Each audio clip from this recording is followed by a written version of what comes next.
Poor diner owner feeds a broke, freezing biker. Weeks later, his life was never the same. The wind howled like a wounded animal through the narrow streets of Cedar Hollow, a quiet town nestled in the mountains of Oregon. Snowflakes swirled under flickering streetlights, and the bitter cold bit through coats, gloves, and even hope itself. It was the kind of night that made people pull their collars tighter and hurry home without looking back. But not Ben. Ben never hurried. Ben Carter, 47, stood behind the counter of his modest roadside diner, Maggie's Corner, named after his late wife. The place wasn't much: chipped formica tables, a jukebox that hadn't worked since 2012, and a neon open sign that flickered like a tired heartbeat. Business had been slow all winter. The bank letters were piling up on the counter behind the cash register like silent threats. But Ben kept the lights on, not for profit, but because this diner was the last piece of Maggie he had left. That night, as he wiped down the counter for the third time, the bell above the door jingled. A man stepped in, shoulders hunched, boots crunching ice onto the linoleum. He wore a weather-beaten leather jacket, 2 sizes too small, and his beard was dusted with frost. His motorcycle, old, rust-streaked, and barely holding together, sat outside like a loyal but exhausted dog. The man didn't say much, just shuffled to the nearest booth, rubbing his hands together, breath visible in the cold air that followed him in. Ben watched him from behind the counter. He'd seen that look before: empty pockets, heavier heart. "You want coffee?" Ben asked gently.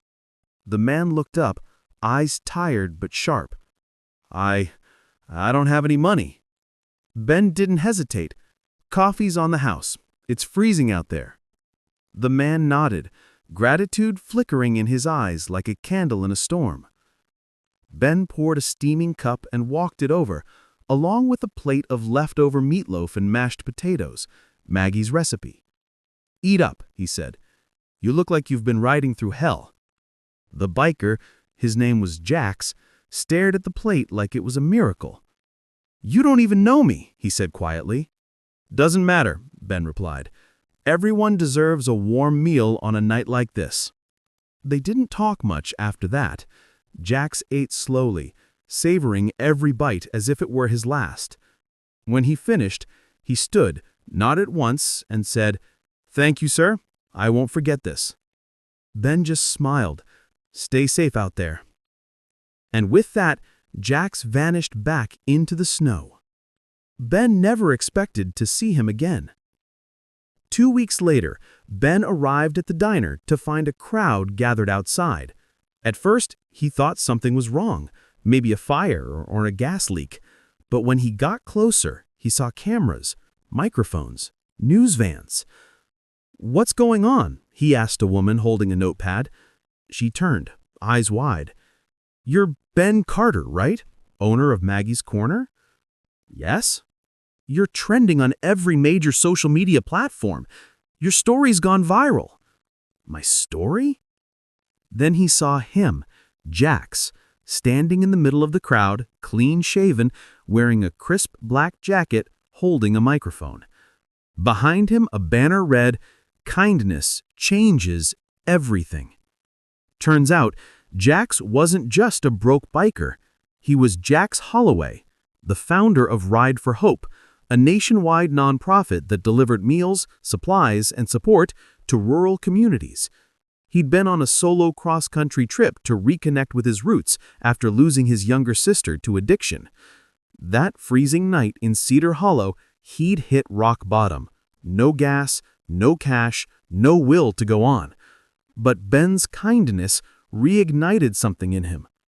Jax had posted a video online the next morning, shaky cell phone footage of the diner, his voice raw with emotion as he recounted the warm meal, the quiet dignity of a man who gave without expecting anything in return. "This stranger didn't know I run a charity," Jax said in the video. "He didn't know I'm worth millions. All he saw was someone cold and hungry, and he fed me anyway." The video exploded. Within days, it had 15 million views. People shared it with captions like, "Be the reason someone believes in goodness," and "Kindness is never wasted." But Jax didn't stop there. He returned to Cedar Hollow, not alone, but with a convoy of writers, volunteers, and news crews. And he had a plan. "Ben," Jax stepped forward and gripped his hand, "you saved me that night. Now let me help you." Over the next month, Ride for Hope launched the Maggie's Corner Revival Project. Donations poured in from across the country, $250,000 in just 10 days. Local contractors volunteered to repair the roof, repaint the walls, and install energy-efficient windows.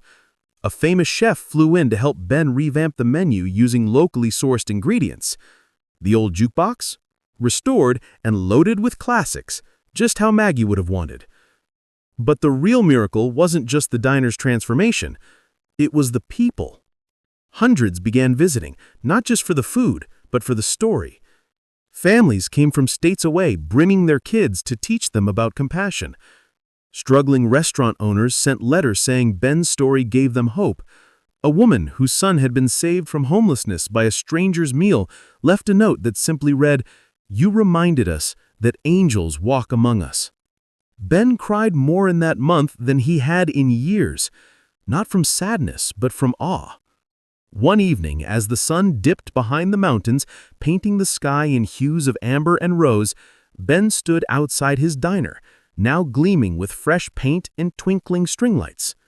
A line of customers stretched down the block, laughing, chatting, holding steaming cups of coffee. Jack stood beside him, hands in his pockets. "You did this, Ben, not me. Your heart started all of this." Ben shook his head. "No, we did it. One act, one choice. That's all it takes to change the world, isn't it?" Jack smiled. "You know, I came back here to repay a debt, but I left with something even greater. A reminder that humanity still shines, even in the darkest nights." Today, Maggie's Corner is more than a diner. It's a beacon. Every Thursday, Ben serves free meals to anyone who walks in, no questions asked. A sign hangs by the door. "Pay it forward. Kindness is the best currency." And every winter on that same freezing night, Jax returns, not on his old rusted bike, but on the gleaming new one, with a thermos of coffee and a promise. "I'll never forget what you did for me." Because in a world that often feels cold and indifferent, stories like this remind us one warm meal, one open door, one moment of grace can rewrite someone's entire life. If this story touched your heart, please like, share, and subscribe to ACA Story Tales. We bring you real-life tales of hope, kindness, and the quiet heroes among us. Because in the end, it's not the big gestures that change the world, it's the small ones, done with love. Stay kind, stay hopeful, and never underestimate the power of a hot meal on a cold night. Thanks for watching.